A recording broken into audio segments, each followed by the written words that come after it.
911, where's your emergency? Strongsville, Costco. What's going on there? Gunshots fired. How many? One of my employees got hit. Randy was hit with gunfire. Randy was hit with gunfire. Is he? Randy was hit. Randy told me I got to drop the gun, and the guy shot him. Okay. Yeah. Can you give me some information? Is the person who did the shooting still in the store? I don't know. Do you know where they went? Did they go out No, the store? I have no idea. Do you I have know no who- idea. Do you know who? There's some Strongsville in Strongsville. Yes, I hope we have the and officers on the way. Costco. We're trying to get some information. Randy was hit. Randy said drop the gun, and it looked like the guy shot him, and I ran. What? Where? It was right in front of the store. Okay, I think that might be the guy. I don't know. I'm freaking terrified. Anyone? What's that? Sir, is the person that is injured inside or outside? I think it's that guy with the shorts. I think it's that guy. Be careful. Be careful with him. Sir? Yeah, Randy, you got it, Randy. Okay? Just keep thinking, bro. You gotta get back home to mom, bro. Come on, Randy, you got it. All right. Hey, here's the seal. All right. I need oxygen. Yeah, he does. They're on their way, Randy. They're on their way, Randy. Where's that? On the afternoon of April 25, 2026, the Costco warehouse in Strongsville, Ohio, was as busy as ever. Shopping carts rolled through the parking lot. Families loaded groceries into their vehicles. Employees carried on with their routines. It looked like an ordinary Saturday until the sound of gunfire changed everything. Within moments, a longtime Costco employee was fighting for his life. The man accused of shooting him insisted he had acted in self-defense. Man, my gun! My gun! No! My gun is gone, bro. Turn around. What'd I do? Get out and turn around. What the? What do you mean? What did He you do? approached me with a knife. Turn around and shut up. He approached me with a knife. What did I say? He approached me with a knife. He approached me with a knife. He approached me with a knife. Turn around. He approached me with a knife. Turn around. He approached me with a knife. Shut the up and turn around. He approached me with a knife. It's on video. He approached me with a knife. It's on video. Give me your He hand. approached me with a knife. I'm gonna tase you, bro. Hey. He approached me with a knife. It's on video. He approached me with a knife. It's on video. I didn't do nothing. I didn't cause no harm or nothing. He approached me with a knife. He approached me with a knife. It's on video. I didn't do nothing. I didn't do nothing but defend myself. A white man approached me with a knife for no reason. A white man approached me with a knife for no reason. A white man approached me with a knife for no reason. No, not yet. Search. He approached me with a knife for no reason. Alright, you gotta do it first. Relax. Okay? Take a breath. Do you have anything on you? I didn't do nothing. I was in fear for my life, man. I didn't do nothing. We're past that right now. Where's the gun? Anybody have a gun? Pull the camera, please. Right now, Turn around and sit down. He put a knife on me.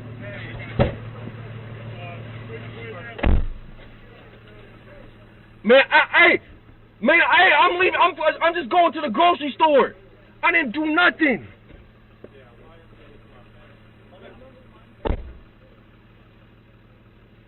Man, I didn't even do nothing, bro. He just approached me with a knife. I'm booked for no reason. Yo, I'm booked for no. What? I didn't do nothing. I didn't, sir. I'm a truck driver just coming to the grocery store. That's it. I don't know nothing. This is just a white dude that approached me with a knife. My truck is over there. My truck is sir. Is this your wallet? Yes. Do you have my phone? My phone. Sir, my truck. I'm a truck driver, sir. Sir, I'm a truck driver. Huh? My truck. Investigators would later argue the evidence told a very different story. Over the next several months, surveillance footage, eyewitness testimony, body camera recordings, and courtroom proceedings would raise one difficult question. Was this a justified act of self-defense, or a preventable murder committed in broad daylight? This is the story of Randy Corrigan and Christian Bryant. Please take a moment to like this video, share your thoughts in the comments, and subscribe to The Crime Motive. Every like, every comment, and every subscription helps this channel reach more viewers and allows us to keep bringing you in-depth stories like this one. By late afternoon on April 25, 2026, the Costco warehouse in Strongsville was bustling with weekend shoppers. Inside, employees worked through another busy Saturday. Outside, customers loaded groceries into their vehicles, unaware that their routine trip to the store was about to become the center of a homicide investigation. Among the employees was 61-year-old Randy Corrigan. To his co-workers, Randy was known as a dependable employee with a warm personality. But when his shift ended, another responsibility was waiting for him at home. Randy was the sole caregiver for his elderly mother, and the two shared a home on Cleveland's west side. Every day, she depended on him. No one could have imagined that this ordinary Saturday would be the last day he would ever return home. At approximately 5:40 p.m., a commercial truck pulled into the Costco parking lot. Behind the wheel was 22-year-old Christian Bryant, a truck driver from Fort Worth, Texas. According to investigators, Bryant parked his truck and stepped out carrying a handgun. Prosecutors alleged that the firearm had a 50-round drum magazine, which they say was visible as Bryant walked toward the front of the store. Randy noticed him almost immediately. According to investigators, Randy was on his break and near his own vehicle when he saw Bryant heading toward the entrance. What happened next lasted only seconds, but would become the focus of months of investigation. Prosecutors say Randy began following Bryant toward the entrance, apparently attempting to stop him from getting any closer to the busy storefront. Bryant would later tell police a very different story. Man, I just wanted to go to the store, bro, and now I'm at the. I just wanted to go to the store, bro. That's it, bro. And this motherfucker approached me with a knife, bro. And I blew, bro. I was in fear for my life. He approached me with a knife, man. I just called a beat. Those two accounts, one from investigators, the other from Bryant himself, would shape everything that followed. Because within moments, gunfire erupted in the parking lot. According to the indictment, Bryant opened fire, striking Randy multiple times. As Randy fell to the ground, prosecutors allege Bryant moved closer and fired again. Bryant, however, has maintained that he acted in self-defense, claiming Randy approached him with a knife and that he feared for his life. Those competing accounts would soon become the center of the case. 911, where's your emergency? Strongsville, Costco. Somebody just got shot at the exit. Somebody got shot at the Costco? Yep. Are they breathing? I don't know. I ran the opposite way. Okay. Sorry, hold on just a second for me. Yep. Is it a male or female? I'm sorry, what? Is it a male or female, do you know? I don't know. I didn't see who, but I just heard the gunshot. Okay. Do you know if the person who shot them is still there at all? I do not. There was a car that drove away, but I didn't see any other description. That's okay. Hold on just a second. I'm going to start people. I have a couple more questions for you. Don't hang up, okay? But make sure that you get to safety. We're going to the back of the store. We're going out. I'm going to disconnect. You get to safety. If you have any more information, call us back right away, okay? Thanks. Okay, bye. 911, what's the address of your emergency? So, do you know the store Costco? Yes. In Strongsville? So there was nobody shooting off fireworks. There was just gunfire, we think. Okay, wait, are you talking about, sir, are you talking about Costco in Strongsville? Yeah. Okay, you said there was gunfire? Yeah. How much? People are running everywhere. Okay, inside or outside the store? I can't tell. I'm in my dad's car. There's there's people literally everywhere, just scattered. Okay. You did not see the gunman? No, I just heard it. 911, what's the address of your emergency? Active shooter at Costco. Inside or outside? Outside the Costco, this guy just gunned someone down, several shots. The person is laying on the ground. The active shooter was still standing there. People are one person on the ground? Costco parking lot. One person on the ground? You said one person on the ground? There was one person on the ground. They were shot several times. There was one shooter who shot him point blank. He had a handgun of some type. Okay, where's the shooter now? When I'm obviously driving away right now. Okay, what did the shooter look like? It was a white male, longish, curly hair with a hat. Was it like a dark bluish jacket? I took a picture. Hang on a second. Let me just get somewhere safe. You saw the person standing over. He was standing right in front of the cop. Would he have shorts and a jacket on, Tom? Yeah. Shorts and a jacket, white male, looked youngish, maybe 30-ish. And a jacket. Like a navy zip-up jacket, I want to say. Let me see. I took a quick picture. Okay. What kind of gun did he have? It was a handgun. Oh, of course, there's like no. Did you see what color? It was a handgun of some type. I don't know anything about guns. Did you see what color? Or no? Was it like black? Black. It was a black gun. It looked rather large. Okay, but you did not see where he went. Last you saw he was still standing over. He was standing there where he shot the guy, which was literally right in front of the Costco. Okay, what is your name? And you're no longer in the area, right? I'm driving home. I just got out of the parking lot, and obviously everyone's getting out of the parking lot. All right. Okay. We have officers on the way over there, okay? Okay, thank you so much. You're welcome. I appreciate it. 911, what's the city of your emergency? What's going on there? Gunshots fired. How many? One of my employees got hit. Randy was hit with gunfire. Randy was hit with gunfire. Randy was hit. Randy told me I got to drop the gun, and the guy shot him. Okay. Yeah. Can you give me some information? Is the person who did the shooting still in the store? I don't know. Do you know where they went? Did they go out No, the store? I have no idea. Do you I have no idea. Do you know who There's some Strongsville and Strongsville. Yes, I know. We have the officers on the way. We're trying to get some information. Randy was hit. Randy said drop the gun. And it looked like the guy shot him, and I ran. Where? It was right in front of the store. Okay, I think that might be the guy. I don't know. I'm freaking terrified. Anyone? What's that? Sir, is the person that is injured inside or outside?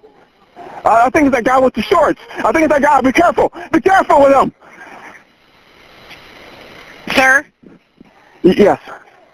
The person who is injured, where are they? They're in front of Costco in Strongsville. Inside the store or outside the store? Outside the store.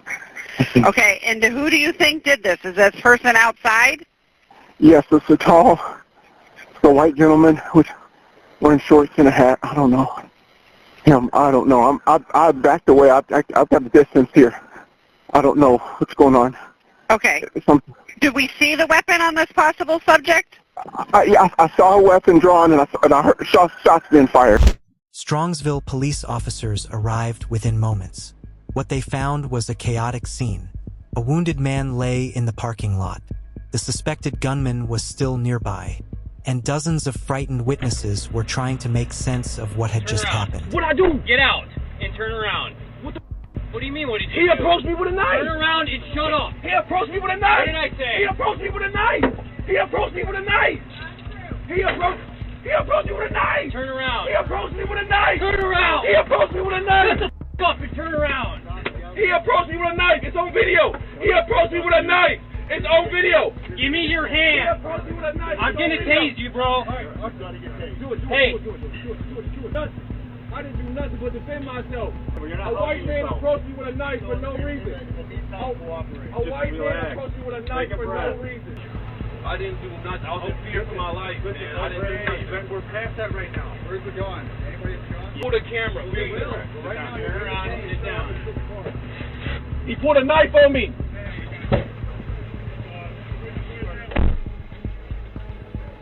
Man, I'm leaving. I'm just going to the grocery store. I didn't do nothing.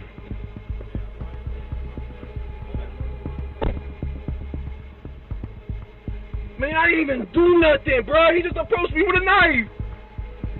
I'm booked for no reason. Yo, I'm booked for no. What? I didn't do nothing. I didn't, sir. I'm a truck driver just coming to the grocery store. That's it. I don't know nothing. This is just a white dude that approached me with a knife. My truck is over there. My truck is sir. Is this your wallet? Yes. Okay. Do you have my phone? My phone. Sir, my truck. I'm a truck driver, sir. Sir, I'm a truck driver. Huh? My truck! Bryant surrendered without further incident and was taken into custody at the scene. As officers secured the area, others rushed to Randy's side. Yeah, Randy, you got it, Randy. Okay? Just keep thinking, bro. You gotta get back home to mom, bro. Come on, Randy, you got it. All right. Hey, here's the seal. Right. I need oxygen. Yeah, he does. They're on their way, Randy. They're on their way, Randy. Officers immediately began administering first aid, doing everything they could to keep Randy alive until paramedics arrived. Despite their efforts, his injuries were critical.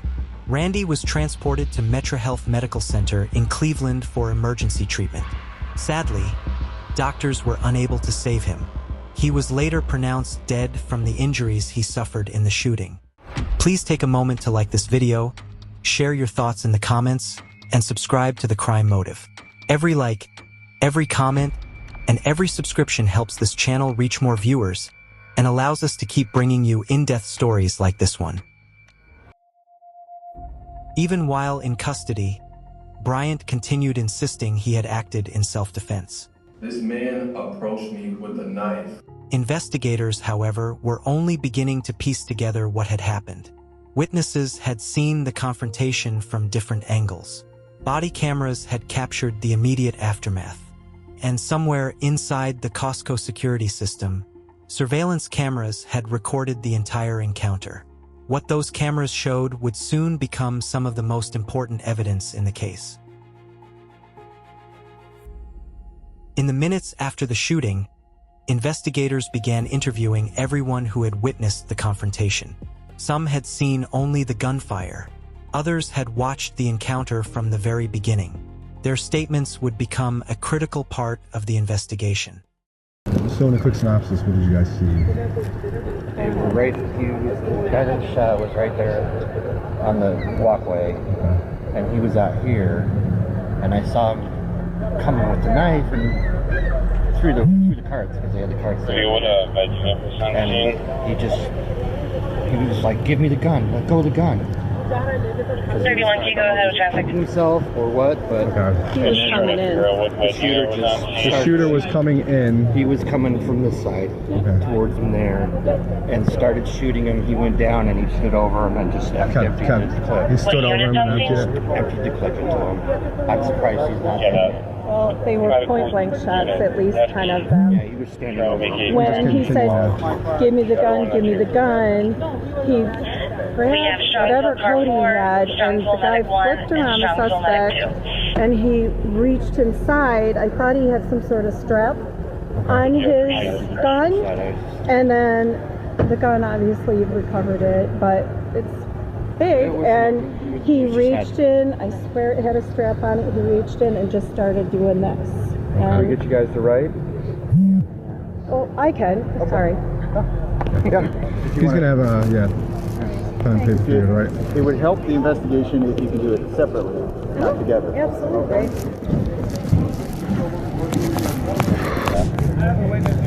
Okay. All right, quick synopsis. What did you see? I was actually right where that guy in the white shirt there is standing, and checking on the white shirt. I was actually looking at the soil. Yeah. I heard the first shot. I was like, "What the hell?" Thought it was fireworks. Good thing. Then I see the guy walking up. He's got like a striped shirt. He's coming up, he's firing. White guy about 5'6", 5'7", like shorter than I am. Yeah. And taller. Okay. Somewhere between there. And you saw it from here, or did you move out? I saw it from here. I didn't move out here. Okay. I didn't see who he shot. I just saw that he was going this way, firing at the guy. Yeah. I was like, I started grabbing everyone in there, told them to get in the store. I didn't say it. I was like, get out of here if you want. Yeah. So I didn't see who he shot, didn't see any of that stuff. I just saw the guy running up on him, just firing like 8 shots. Okay. You want to fill out a statement? Yes, sir. Okay. 15 minutes. Yeah. So, based off what they're saying, there's some kind of tussle, but the shooter then, when he was down, stood over top of him and emptied. As officers secured the scene, they recovered 2 items that would become central to the case. The first was Bryant's handgun. The second was a knife found near Randy Corrigan. Bryant pointed to that knife almost immediately. From the very beginning, Bryant maintained that he fired because he believed his life was in danger. Under Ohio law, a person may use deadly force in self-defense if they reasonably believe they face an imminent threat of death or serious bodily harm. But that protection has limits. Investigators now had to answer one question. Did the evidence support Bryant's claim or contradict it? According to prosecutors, the physical evidence, witness statements, and surveillance footage painted a different picture. They alleged that Randy had attempted to stop Bryant from approaching the crowded entrance while visibly armed. They further alleged that after Randy fell to the ground, Bryant stepped closer and fired additional shots. Those allegations would become the foundation of the murder case against him. Bryant's defense, however, continued to argue that he acted lawfully in self-defense. The dispute wasn't over whether Randy had a knife. It was over how the confrontation unfolded, and whether Bryant's use of deadly force was legally justified. The surveillance cameras captured the confrontation from above. Although the footage contains no audio, prosecutors say it clearly documents the sequence of events. Investigators allege the video shows Randy attempting to prevent Bryant from reaching the entrance before Bryant opened fire. Prosecutors also argue the footage supports their allegation that Bryant fired additional shots after Randy had already fallen to the ground.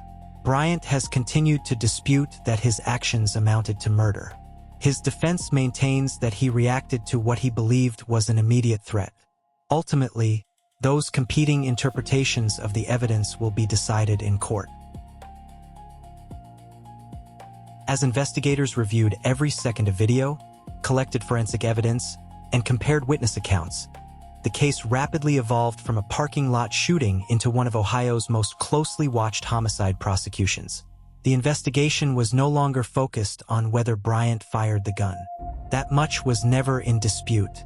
The question was whether the law would view those shots as self-defense or murder.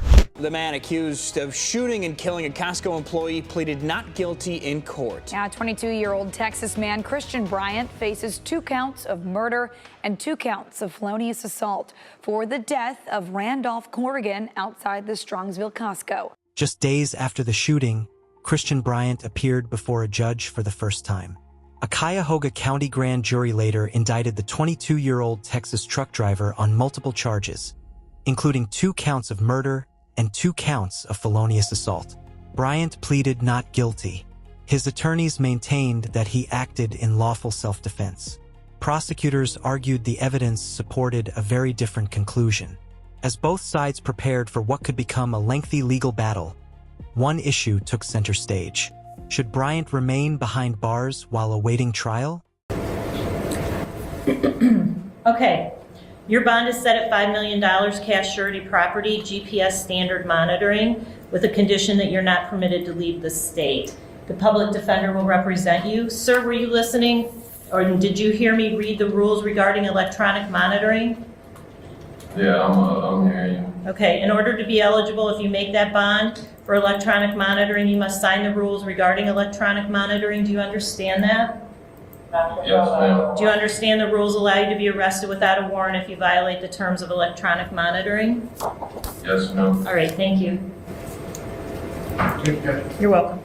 At Bryant's bond hearing, prosecutors asked the court to keep his bond at $5 million, arguing that the seriousness of the allegations and the circumstances of the shooting justified his continued detention. Randy Corrigan's family also wanted their voices heard. Speaking on behalf of the family was Randy's niece, Holly Corrigan. Okay. All right. Well, would you state your name and tell me what you'd like to say? Good morning. My name is Holly Corrigan, Corrigan.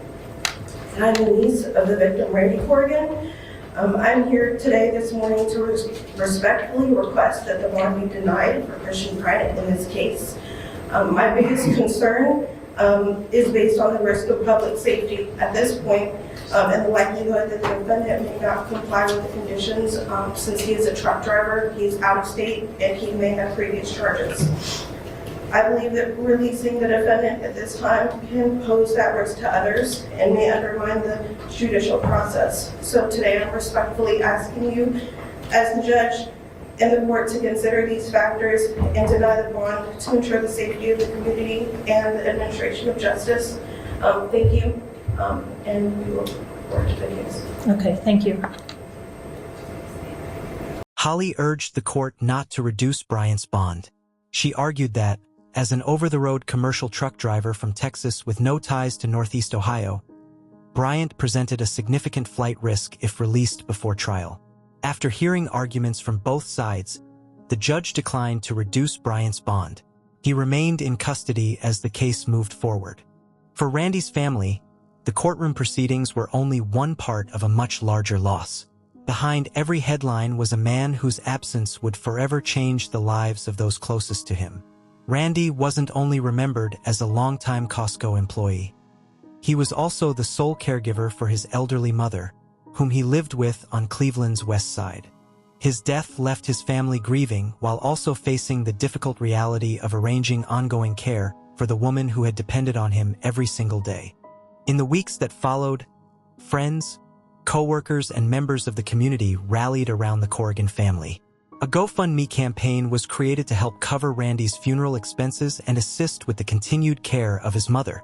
By the time this documentary was produced, the fundraiser had received approximately $69,115, reflecting the support of people moved by Randy's story and the sacrifices he made for his family.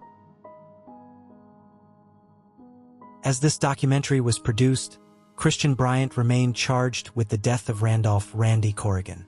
He has pleaded not guilty, and his legal team continues to argue that he acted in self-defense. Prosecutors disagree. They maintain that surveillance footage, witness statements, and the physical evidence support the charges filed against him. Like every criminal defendant, Bryant is presumed innocent unless and until proven guilty in a court of law. The final decision now rests with the justice system. Whatever the final verdict may be, one fact remains unchanged. On April 25, 2026, a Costco employee went to work and never came home. For Randy Corrigan's family, no courtroom ruling can undo what happened that afternoon. His mother lost the son who cared for her every day. His relatives lost a brother, an uncle, and a loved one whose absence will be felt for years to come. Cases like this often leave behind more questions than answers. What would you do if you believed someone nearby was armed? When does trying to protect others place your own life at risk? And where should the law draw the line between self-defense and the unnecessary use of deadly force? Those are the questions a jury may ultimately have to answer. This weekend, a memorial began outside of Costco. For many people, Randy Corrigan will be remembered not because of how he died, but because of what witnesses say he tried to do. According to prosecutors, he confronted an armed man before that man reached the entrance of a busy Costco filled with shoppers. Bryant disputes that account and maintains he acted only after fearing for his own life. Those competing narratives remain at the heart of this case. Whatever conclusion the courts eventually reach, the evidence presented there, not speculation, will determine the outcome. Thank you for watching The Crime Motive. If you found this documentary informative, please consider liking the video, subscribing to the channel, and sharing this story with others. And as always, thank you for being here. Until next time, stay safe.